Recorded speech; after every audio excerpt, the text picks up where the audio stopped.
मैंने अब कल आना पड़ेगा डॉक्टर साहब, थोड़ी आज बताना और बाकी फिर कल बताना। अपना कपालभाति अनुलोम विलोम करो बैठ के। हाँ।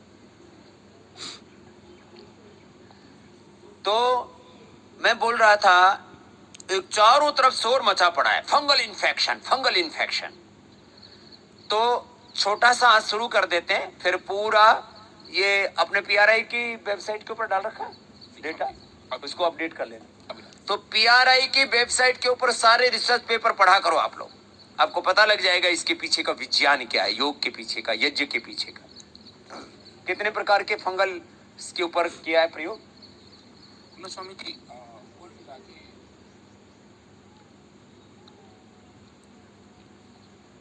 अरे लैपटॉप को तो छाया में रहेगा तो दिखेगा भाई, तुम जो है ना उसको ऐसे,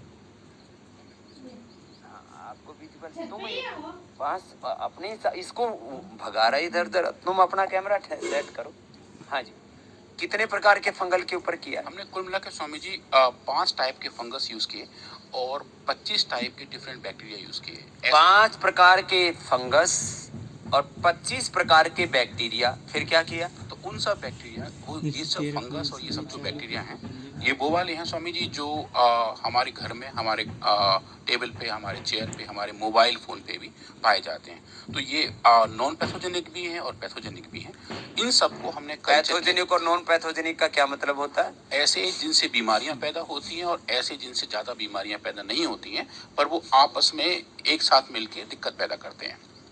तो फिर हमने क्या किया कि जो हमारी यज्ञ का पूरा विधान है, इसको फॉलो किया और एक नई डिवाइस बनाई, एक ऐसा यंत्र बनाया पीआरआई में, जिसमें हम इन यज्ञ के जो धूम्र है उसको एक साथ इकट्ठा कर सकते हैं और उस धुएं को इकट्ठा करके उन सब बैक्टीरिया और फंगस के ऊपर एक स्पेसिफिक बॉक्स के अंदर फ्लो किया स्वामी जी। तो उससे करने से क्या हुआ कि सिर्फ इन्हीं धूम्र का उन बैक्टीरिया और फंगस के ऊपर एक्सपोजर हो गया, जैसा कि एक नॉर्मल कंडीशन में होता। और उसे हमने कंट्रोल्ड एक्सपेरिमेंट के तौर पे ट्राई किया और उसके जो परिणाम आए हैं वो बहुत ही अच्छे हैं स्वामी जी। हमने ये पाया कि एक स्पेसिफिक जो सामग्री हमारी विषग्न धूप, उसके डेटा स्वामी जी बहुत ही अच्छे रहे और वो अभी एक इंटरनेशनल जर्नल में अंडर रिव्यू है पब्लिकेशन के लिए। और आई थिंक हम ये पहली बार ये बता रहे हैं वहाँ पे साइंटिफिकली वैलिडेट करके कि विषग्न धूप की जो धूम्र है उसमें मेडिसिनल पावर्स हैं, उसके अंदर स्पेसिफिक कंपाउंड है जो हमने केमिकल एनालिसिस से पता कर लिए स्वामी जी। और वो 18 ऐसे कंपाउंड पाए गए जो वास्तव में एंटी बैक्टीरियल और एंटी फंगल पाए जाते हैं। तो ये एक पहली डिस्कवरी है स्वामी जी जो आपके आशीर्वाद से हमने पीआरआई में की है और हम ये बता पाए हैं क्लियरली कि हाँ, ये जो धूम्र है इसके अंदर दवाइयाँ हैं और वो दवाइयाँ वोलेटाइल फॉर्म में प्रेजेंट हैं और जब इनकी हम सांस लेते हैं तो वो हमारे शरीर में जाते हैं, हमारे लंग्स के थ्रू एब्जॉर्ब होते हैं और ऐसी कैपेबिलिटी दिखाती हैं जैसे दवाइयाँ दिखाती हैं। तो क्या कौन कौन से फंगल और कौन कौन से बैक्टीरिया, मुख्य रूप से 5-7 के नाम बताओ। जो 5 बड़े फंगस हैं जिन पर हमने काम किए हैं और जो 5 बड़े बैक्टीरिया हैं, जो बड़े वाले बैक्टीरिया हैं वो Pseudomonas fluorescens, Staphylococcus aureus, staph pneumoniae and Mycobacterium tuberculosis. तो ये टीबी वाला बैक्टीरिया भी है जो हल्के हल्के ग्रो होता है, लेबोरेटरी में सब ग्रो करना थोड़ा दिक्कत होता है, वो बैक्टीरिया भी इस एक्चुअली धूम से मरा हुआ है। तो ये फंगल इन्फेक्शन का ना बहुत बड़ा दौर चल रहा है और ये फंगल्स एनवायरनमेंट में ऐसे होते हैं, आपके घरों में भी होते हैं, सब जगह होते हैं, आप उनको ऐसे देख नहीं सकते, सूक्ष्म होते हैं थोड़े। और 5 प्रकार के फंगस और 18 प्रकार के ना 25 प्रकार के बैक्टीरिया, उसके ऊपर कितनी देर में असर कर देता है?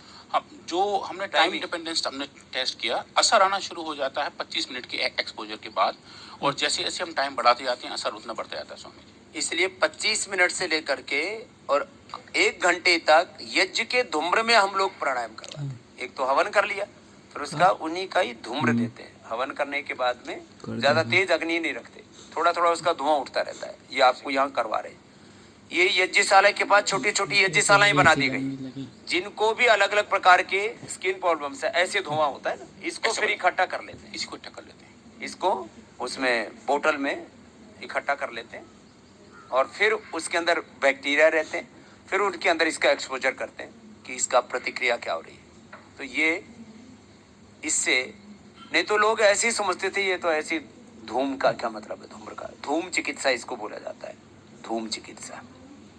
तो ये धूम चिकित्सा का फिर इसमें अब तो और भी कई किए ना, अलग अलग बीमारियों में भी। एक अच्छा काम जो किया है, जो बिल्कुल यूनिक है, जो एक हमारी साइंटिफिक एडवाइजर ने उनसे हो रहा था डिस्कस, तो उन्होंने बताया था कि जो हमारे रूम हैं, जिन कमरों में हम रहते हैं, उन कमरों के अंदर जो बैक्टीरिया हैं और जो फंगस हैं, उनका स्टरलाइजेशन क्या ही धूम से हो सकता है। तो चूंकि एक क्लासिकल मेथड है स्टरलाइजेशन का, सब चीज़ों को सैनिटाइज करने का, तो हमने एक छोटा सा एक्सपेरिमेंट किया अपने पतंजलि फेज 2 में, जो हमारे रेजिडेंशियल रूम्स है वहाँ पे हमने जब एक कमरा खाली हुआ, जब 2 लोग वहाँ से चले गए थे रूम खाली करके, तो वहाँ पे हमने कुछ अपनी प्लेट्स रखी और देखे क्या कुछ वहाँ रूम में ऐसे बैक्टीरिया हैं जो अपने आप स्वतः ग्रो हो रहे हैं। और प्लेट्स का मतलब एक उनमें मीडिया होता है जहाँ पे बैक्टीरिया ग्रो हो सकते हैं। और हमने पाया कि 4 प्लेटों में कम से कम 6 जगह हमें मोटी मोटी बैक्टीरियल कॉलोनी मिले, जो यहाँ फोटो दिख रहे हैं यहाँ पे।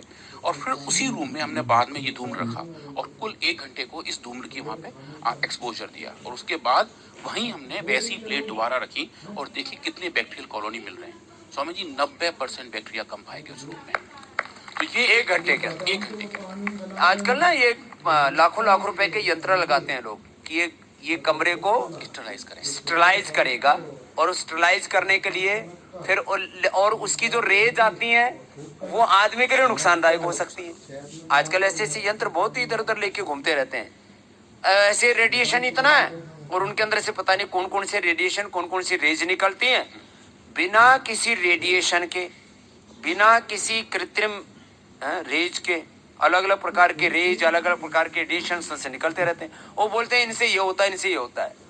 वो भी कुछ अपने डेटा इकट्ठा करते हैं, लेकिन वो सारे आर्टिफिशियल है। ये नैसर्गिक तरीका है जो सदियों से हमारे यहाँ करते रहे। अब वापस इसलिए मैं कह रहा था अपने घर में, इसलिए मैंने क्या कहा, या तो यज्ञ पूरा कर लो और उसके बाद हवन कर लो, नहीं तो क्या जला के रखो, घी का दिया, और उसमें थोड़ी सी दिव्य धारा और डाल दो। हमारे एक भाई धम प्रकाश है, यही बैठा होगा कहीं, उसको दूसरी बार कोरोना हो गया, वो पीछे बैठा हुआ है उसने अपने सिरहाने गाय का घी का दिया ही जला के रखा। हवन करते थे इनके पिताश्री, उसमें कपूर आदि डालते थे, कपूर केसर ऐसे डालने का विधान किया महर्षि दयानंद ने भी। तो इसने गाय का घी का दिया जलाया और अपने सिरहाने रख लिया, और दूसरी बार कोरोना से पूर्ण सुरक्षित लड़ करके विजयी हुआ, बिना किसी ऑक्सीजन सपोर्ट के, बिना किसी एलोपैथी की दवा के। गाय का घी का दिया अपने सिरहाने रख लिया, रात भर आराम से सोया, सुबह तक आराम से जागा और अपना योग करता, अपने स्वासारी कोरोना लेता है। और भी तो किया, अलग अलग दूसरी बीमारियों पर भी तो चल रहा है। जो दवाइयां खाते हैं उन्हीं को वो पोषक जो मेडिसिन है ना, वो नैनो मेडिसिन के रूप में भी तो वो वाला भी थोड़ी सी एक बात बता। तो हमने स्वामी जी इसमें एक आप ये भी किया कि जब हमने ये धूम्र इकट्ठा कर लिया था और फिर इसको हमने ड्राई किया और देखा कि इसके अंदर जो पार्टिकल्स हैं वो कैसे पार्टिकल्स हैं, और धुएं को इकट्ठा कर लिया और इसके भी पार्टिकल्स को लिया कि ये जो पार्टिकल्स हैं ये रोग बढ़ाने वाले हैं या किसी रोग को घटाने वाले हैं। सब लोग बोलते हैं ना ये बेवकूफ लिटरेट इडियट्स। एक बच्चा बोला, समझिए ये शब्द आपका बड़ा अच्छा लगता है कौन, क्या नाम है, दिव्या, कि बोले तो आप लिटरेट इडियट बोलते हो ना, ये बाबा जी बहुत अच्छा बोलते हो आप। वो लिटरेट इडियट्स क्या बोलते हैं, ये सब धुआं धक्कड़ करते रहते हैं बाबा लोग, ये सब पोल्यूशन फैलाते रहते हैं। वो क्या क्या मिला फिर धुआं धक्कड़, वो पोल्यूशन नहीं है, वो पोल्यूशन नहीं है, उनके अंदर बहुत ही फाइन पार्टिकल है। इसका हमने स्कैनिंग इलेक्ट्रॉन माइक्रोस्कोपी किया और देखा पार्टिकल जो है उन पार्टिकल का साइज क्या है। तो हमें बहुत ही एक आश्चर्यजनक चीज दिखी कि 90% पार्टिकल ऐसे थे जो नैनो साइज में थे, मतलब वो नैनो पार्टिकल्स हैं। और नैनो पार्टिकल्स की जो रीच है लंग्स के अंदर बहुत गहरी तक होती है, क्योंकि जितना छोटा पार्टिकल होगा वो उतना गहरा जाता है। नैनो मेडिसिन आज पूरी दुनिया में हो रही है। मैं कहता ना, मैंने एक बार आज से 10 साल पहले 3 मेरे साथ में नोबेल पुरस्कार विजेता बिठा दिए और बोले बाबा जी इनके बीच में आप साइंटिफिक एक्सप्लेनेशन करेंगे योग के बेनिफिट्स का। तो मैंने वहाँ फिर जो है, अब हम गुरुकुल के पढ़े हुए, हम कहाँ किससे हार मानने वाले, तो हमने जो है हमने कहा कि breath is the nano medicine for all diseases. तो मेरे से चारों तरफ देखें और फिर मैंने उसको एक्सप्लेनेशन किया। वो उसने रखवाया था, कौन सा व्यापारियों की एक संस्था है ना बड़ी, CII, एक CII, एक फिक्की, ऐसे एक और है तीसरी, तो सारे PhD PhD वाले सारे सारे मीडिया, सारे न्यूज चैनल बोला आज बाबा फंसेगा। मैंने कहा फंसने वाला हो नहीं। तो फिर ये सच में ये छोटी छोटी बातें लगती हैं आपको। तो क्या क्या निकला?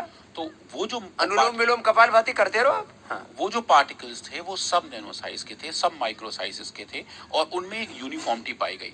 उसके बाद जब उनका केमिकल एनालिसिस किया गया तो उनमें ऐसे कंपाउंड्स पाए गए जो वास्तव में एंटीबैक्टीरियल हैं, एंटी फंगल हैं और वो रिपोर्टेड भी है किसी और के द्वारा, पर हम पहली बार इनको इस धूम्र में ढूंढे हैं और एक बहुत ही मतलब अच्छा वाला साइंटिफिक वैलिडेशन स्वामी जी अब ऐसा हम कर पाए। तो ये फंगल इन्फेक्शन का जो बहुत बड़ा डर बैठा रखा है ना देश में कि कोरोना के बाद फंगल इन्फेक्शन से जबाड़े निकाल रहे हैं, आंखें निकाल रहे हैं। अरे भाई हवन करना शुरू कर दो, या तो राजी राजी कर लो, नहीं तो आंख फूटेगी, जबड़ा निकलेगा और मौत भी हो सकती है। हाँ, फंगल इन्फेक्शन ज्यादा ब्रेन तक पहुंच जाए तो मौत हो जाती है। अब ये ऐसी एक एक चीज है। अब ये तो एक छोटा सा अभी प्रयास शुरू किया है, इसमें ये करीब एक डेढ़ साल से लगे। हाँ, लगभग 1 साल से लगे स्वामी जी। करीब 1 साल से हमारे स्वामी यज्ञदेव जी, विप्रदेव जी आदि हमारे कुछ सन्यासियों का हमने यही जिम्मेदारी दे रखी है। पहले तो इनको भी लगता था कि ये क्या कार्यक्रम शुरू कर दिया, ये इसमें से इनको लगता था कुछ निकलेगा नहीं ज्यादा लेकिन मैंने कहा ऐसा करो भाई, एक एक्सपेरिमेंट है, कर लो। तो एक बार हमारे उन सन्यासियों का भी और अनुराग जी का भी अभिनंदन है, करने की कोशिश की ना। अब हम ये कर रहे हैं कि अलग अलग बीमारियों में जो अलग अलग औषधियों से जो हम यज्ञ करवाते हैं, सामग्री देते हैं, उसका वैलिडेशन, साइंटिफिक वैलिडेशन करवा रहे हैं। और वो काम शुरू हो चुका है कि अलग अलग बीमारियों में, और कुछ का तो उसमें भी अच्छा डेटा आया है। स्वामी जी, जैसा आपने ये भी बताया था कि जो अलग अलग हमारी औषधियां हैं, हाँ। उनके क्या क्या इफेक्ट आ सकते हैं। हाँ। तो अभी हमने जो पहले स्क्रीन किया है कि ऐसी औषधियां जिससे बैक्टीरिया मरते हैं और कुछ ऐसी औषधियां जिनके धुएं से बैक्टीरिया आगे बढ़ने से रुकते हैं। तो जिससे मरते हैं उसको हम बोलते हैं बैक्टीरियोसाइडल और जिससे रुकते हैं उसको बोलते हैं बैक्टीरियोस्टैटिक। तो जो मेन औषधियां हैं जिससे हमें बैक्टीरियोसाइडल कैपेबिलिटी दिखी है, जिनको यज्ञ में डालने के उनके धुएं से जो बैक्टीरियोसाइडल कैपेबिलिटी मिलती है, वो है मस्टर्ड, सरसों स्वामी जी। ये बहुत अच्छी चीजें हैं, सरसों डालते हैं ना, सरसों डालते सामग्री। हाँ। सरसों है, लाख है, कपूर है, आपामार्ग है, तिल है, नीलगिरी है, जावित्री है, ज्योतिषमती है, लौंग है, तेज पत्ता है, दालचीनी है और अदरक है। तो इनसे स्वामी जी बैक्टीरिया का जो ग्रोथ है वो बंद हो गया और गाय का घी, और गाय के घी से बैक्टीरियोस्टैटिक पाया स्वामी जी। हाँ, उससे ग्रोथ जो है उनकी पूरी बंद हो गई थी। बैक्टीरिया थे पर वो आगे नहीं बढ़े वहीं के वहीं। ये बैक्टीरिया ग्रोथ रुक जाती है तो गाय का घी का दिया ही चला लो। तभी स्वामी जी। और गूगल का, गूगल बैक्टीरियोस्टैटिक की लिस्ट में नाम है गूगल का। गूगल हल्दी, काली मिर्च, कुटज, नीम, तगार, फूल प्रियंगू और इलायची। तो ऐसे अलग अलग औषधियों पर, ये एक एक औषधि पर उसके जो पहले तो लैब में हम फाइटोकेमिकल्स को खोजते थे, अब ये दूसरा काम शुरू कर दिया। तब उनकी माइक्रोबायोलॉजिकल कैपेबिलिटी हम लोगों ने देखनी शुरू की स्वामी जी आपके आशीर्वाद से, और हम अब कुल मिला के 28 नई ये सब औषधियों पर काम कर रहे हैं और इन सब अधुओं का वैलिडेशन अभी कर रहे हैं। डालते हैं।